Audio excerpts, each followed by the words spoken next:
"You're fired." The words echoed through the glass-walled conference room, sharp and merciless. Emma Carter felt her heart slam against her ribs. For a second, she thought she had misheard. The long, polished table, the cold air, the stairs. Everyone was watching her. I'm sorry, Emma said softly, her voice barely steady. "Sir, there must be a mistake." Richard Collins, the acting CEO of Sterling Global, didn't even lift his eyes from the file in front of him. "You heard me," he said flatly. "You're fired. Effective immediately." A ripple of whispers ran through the room. Emma's fingers tightened around the folder she was holding. It contained reports. She had stayed up all night, finishing work she believed mattered, she said, swallowing hard. Richard finally looked up. His eyes were cold, almost bored. "Because you're replaceable," he replied. "And frankly, you don't fit the image of this company." Cruel came from one end of the table. Emma felt heat rush to her face. She glanced around, hoping someone would speak up. No one did. "Security," Richard said, waving his hand. "Escort her out." 2 guards stepped forward. That was when her composure shattered her. Mother's hospital bills flashed in her mind. The rent notice taped to her apartment door. All the nights she skipped meals to survive. "Please," she said, her voice breaking. "I need this job." Richard leaned back in his chair. "Not my problem." The guards reached for her arm, and then stopped. The single word, sliced through the room like thunder. Everyone froze. The doors at the far end of the conference room opened. A man walked in. Tall, impossibly commanding. He wore a black suit that looked custom-made, his presence so heavy that the air itself seemed to shift. Emma turned slowly. Her breath caught in her throat. She knew that face, or at least she thought she did. The man's eyes locked onto hers. For a moment, the entire world narrowed to that look. "Let her go," he said again, his voice deep and steady. Richard stood abruptly. "Who the hell are you?" he snapped. The man didn't answer immediately. Instead, he walked closer to Emma. The guards stepped back without being told. "She doesn't work for you," the man said calmly. Richard scoffed. "Excuse me." The man turned to face the room. "She's not an employee," he continued, "so you don't get to fire her." A pause. "Then she's my wife." Silence exploded. Emma felt like the floor vanished beneath her feet. "Wife." Her head snapped toward him. His eyes never left hers. "Daniel," she whispered. "Daniel Blackstone. The man she married in a courthouse 3 months ago. The man she barely knew. The man she married because she had no other choice. 3 months earlier, Emma's life had been collapsing quietly. Her mother lay in a hospital bed, connected to machines. Emma couldn't afford debt collectors, called non-stop. She worked 2 jobs, sometimes 3. Still, it wasn't enough. One rainy evening, she sat alone in a small cafe, staring at her bank app, tears slipping down her cheeks. That was when Daniel approached her table. "Emma Carter?" he asked. She looked up, startled. "Yes, may I sit?" he asked politely. She nodded, confused. "I know this is strange," he said, folding his hands, "but I have a proposition." She almost laughed. "I'm not interested in dating," she said. "This isn't a date," he replied calmly. He slid a document across the table. A marriage contract. She stared at it, then at him. "You're joking." "I'm not." Her laughter died. "You need money," he said. "I need a wife." For 1 year, she stood up. "This is insane." "I'll pay all your mother's medical bills," he continued, "in full." Her body froze. "I'll also provide a monthly allowance," he added. "Enough to live comfortably." She sat back down slowly. "Why?" she whispered. He looked away. "Because I don't trust love," he said, "and I need appearances." She studied his face. No lust, no mockery, just exhaustion. "What happens after a year?" she asked. "We divorce," he said simply. "No drama. And if I say no," he nodded once, "then I wish you luck." She thought of her mother. She signed. They married the next. Day, no rings, no kisses, no promises. Just ink on paper. After that, Daniel vanished. Money arrived. Silence followed. Emma assumed he was some quiet businessman. Nothing more until now. Back in the conference room, Richard Collins was pale. "Your wife." He stammered. Double quotes, yes, Daniel replied. Richard laughed nervously. "You expect us to believe that?" Daniel reached into his jacket and placed a document on the table. A marriage certificate. Richard's hands shook as he read the name Daniel Blackstone Carter. The room went deathly still. Someone whispered, "Blackstone." Another gasped. Richard's face drained of color. "You're the chairman," he whispered. Daniel nodded. "The majority shareholder," he said calmly. "And the man who decides, who stays, and who goes." Richard stumbled back. "I didn't know. You didn't care to know," Daniel interrupted. "You humiliated my wife." Emma's chest tightened at the word wife. "You're fired," Daniel said. Security moved instantly. Richard was escorted out. The room sat in stunned silence. Daniel turned to Emma. "Come with me," he said softly. She nodded, still in shock, as they walked out together. Whispers followed them. Gold digger, fake marriage, poor girl turned rich. Emma didn't hear most of it. Her mind was spinning. In the elevator, she finally spoke. "Why now?" she asked, quietly. "Why did you come today?" Daniel looked down at her. "Because someone touched what was mine," he said. Her heart skipped. She didn't know what scared her more, his power or the way his words made her feel, and she had no idea that this was only the beginning of her nightmare. The car ride felt unreal. Emma sat stiffly in the back seat of the black luxury sedan, her hands folded tightly in her lap. Outside, New York moved like a movie, bright, fast, indifferent. Daniel sat beside her, silent. She wanted to scream. She wanted answers. Instead, she whispered, "Why didn't you tell me who you were?" Daniel didn't look away from the window. "Because if I had," he said calmly, "you would have said no." Emma swallowed. "And you think lying was better?" "I think survival makes people do things they wouldn't normally do," he replied. "You understood that when you signed the contract." She hated that he was right. The car slowed. Tall iron gates opened. Silently, Emma's breath caught. Beyond them stood a massive estate, modern, cold, perfect. "This is your house?" she asked. "Our house," Daniel corrected again. The words sent a strange shiver through her. Inside, everything echoed: white marble floors, glass walls, art that looked more expensive than her entire life. A woman in a uniform greeted them politely. "Welcome home, Mrs. Carter." Emma flinched. "Mrs. Carter." Daniel noticed. "You can call her Emma," he said firmly. The staff nodded, suddenly careful. Daniel led her upstairs.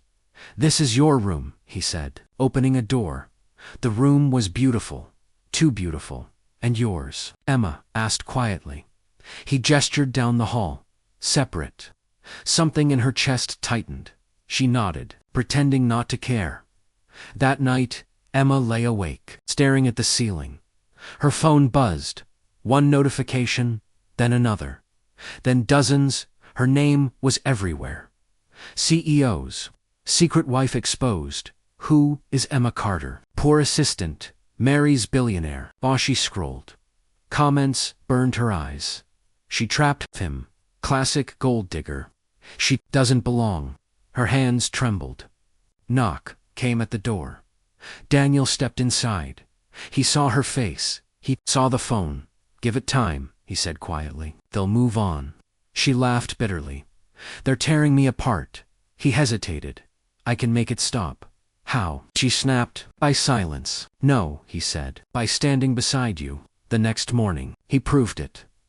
Daniel arrived at Sterling Global with Emma by his side, not behind him. Beside him, executives stood. Whispers filled the halls. Daniel placed his hand lightly on her back. "This is my wife," he said clearly. "Treat her with respect." Some smiled, some didn't. Then she saw her Sophia Langford, tall, elegant, perfectly dressed. She approached Daniel confidently. "Daniel," Sophia said warmly, kissing his cheek, "you didn't tell me you were married." Emma felt like she had been slapped. Daniel stiffened slightly. "Sophia," he said coolly. "This is Emma." Sophia's eyes slid over Emma slowly. "So, you're the wife," she said with a smile that didn't reach her eyes. "How unexpected." Emma forced herself to speak. "Nice to meet you." Sophia laughed softly. "Oh, don't worry," she said. "I'm sure this arrangement won't last." Arrangement, the word echoed painfully. Later that evening, Emma confronted Daniel. "Who is she?" Emma demanded. "My former fiancé," Daniel replied. "Former, and you didn't think to mention that. It was over long before I met you." "Then why does she still act like she owns you?" Daniel's jaw tightened. "Because she doesn't accept losing at night." Emma overheard staff whispering. "She won't last. Boss's ex is back. Poor girl, doesn't stand a chance." Emma started doubting herself. The next week was hell meetings. Gallus.charity events. Always judged, always measured. Then the hospital called. "Mrs. Carter," the nurse said gently, "your mother's coverage has been withdrawn." Emma felt the world tilt. "What?" she gasped. "That's impossible. I'm sorry," the nurse said. The donor canceled. Emma dropped the phone. Daniel found her on the floor, shaking. "I'll fix this," he said instantly. He made calls. His face darkened with every word. When he hung up, his expression was cold. "It was Sophia," he said. Emma's heart shattered. "She did this because of me." "Yes." Emma stood slowly. "I don't want this life," she said quietly. "I don't want power games." Daniel grabbed her wrist. "Don't leave," he said. She looked at him, tears streaming. "This was supposed to be fake," she said, "but now people are getting hurt." Before he could answer, her phone buzzed again. A notification popped up. "Exclusive, billionaire's wife, accused of manipulation. A press conference was scheduled." Sophia's name was attached. Emma felt sick. "They're going to destroy me," she whispered. Daniel's eyes hardened. "No," he said firmly, "they're going to learn the truth." Emma didn't know what he planned, but she didn't know something else either. That Daniel had been hiding a truth, far bigger than his wealth, and when it came out, nothing would ever be the same. The press conference was chaos. Cameras flashed like lightning. Reporters shouted questions over one another. Emma stood backstage, her hands shaking so badly she had to clasp them together. On the large screen, Sophia Langford stood at the podium.com, and flawless. "I have remained silent for weeks," Sophia said smoothly, "but the truth deserves to be heard." Emma's chest tightened. She manipulated her way into Mr. Blackstone's life. Sophia continued, using lies, desperation, and emotional blackmail. A reporter shouted, "Are you saying the marriage is fake?" Sophia smiled sadly. "I'm saying it was never built on love." Emma felt her knees weaken. Daniel stood beside her, silent. His face was unreadable.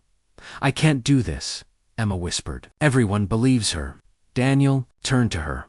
"Look at me," he said firmly. "She did. I won't let them destroy you." Sophia's voice echoed again.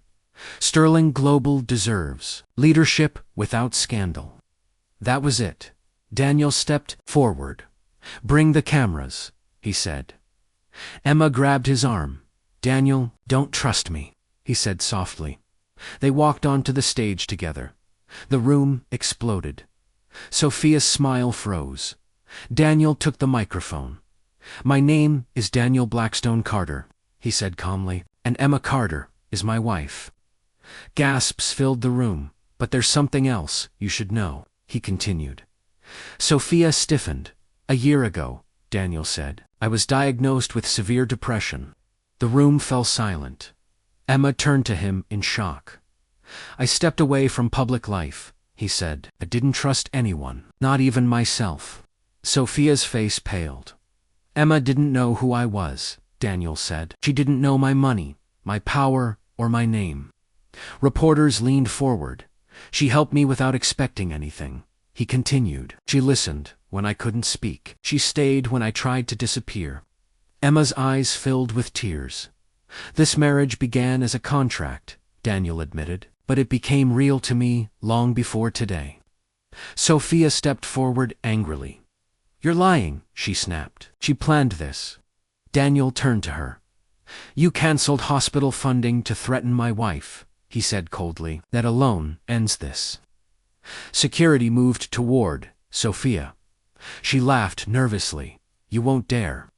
I already did, Daniel replied. The screen behind them lit up. Documents, bank transfers, messages. Proof. Sophia collapsed into a chair. The room erupted. Reporters shouted questions. Emma stood frozen. Daniel turned to her. I should have told you everything, he said softly. I'm sorry. Tears streamed down her face. I didn't marry you for this, she said. I know, he replied. That's why I love you. The word hung in the air. Love. Later that night, Emma packed her bag. Daniel found her. You're leaving, he said. I need space, she replied. I need to know who I am without all this. He nodded slowly. I'll wait, he said, as long as it takes. She paused at the door. This year was never supposed to be real, she said. I know, he replied. She left the house, felt empty without her. Weeks passed. Daniel handled the fallout. Sophia was charged. The media turned, but Daniel felt hollow. Then one evening, his assistant rushed in. Sir, she said, there's a woman here to see you. Emma stepped into the room. Stronger, calmer. I came to say goodbye, she said. Daniel's heart dropped. I can't be your wife because of a contract, Emma continued, or fear, or debt. She took a breath. But if you want me, he stepped forward. I want you, he said. Not the image, not the deal. She smiled through tears. Then we end the contract. Daniel pulled the papers from his desk. He tore them slowly. Done, she laughed softly. And for the first time, they kissed. Not as billionaire and poor girl, not as CEO and assistant, but as two people who chose each other. And Emma didn't know it yet, but the hardest choice was still ahead. The house felt different after Emma returned.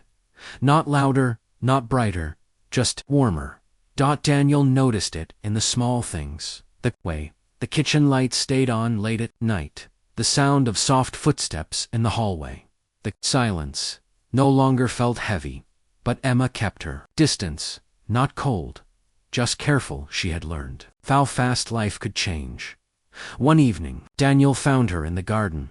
She was sitting on the stone bench, staring at the city lights beyond the gates. You don't have to stay here, she said quietly, without turning. Not tonight. I want to, he replied. He sat beside her. They didn't speak for a long moment. Then she asked, if I had walked away that first day, would you have let me? Daniel didn't hesitate.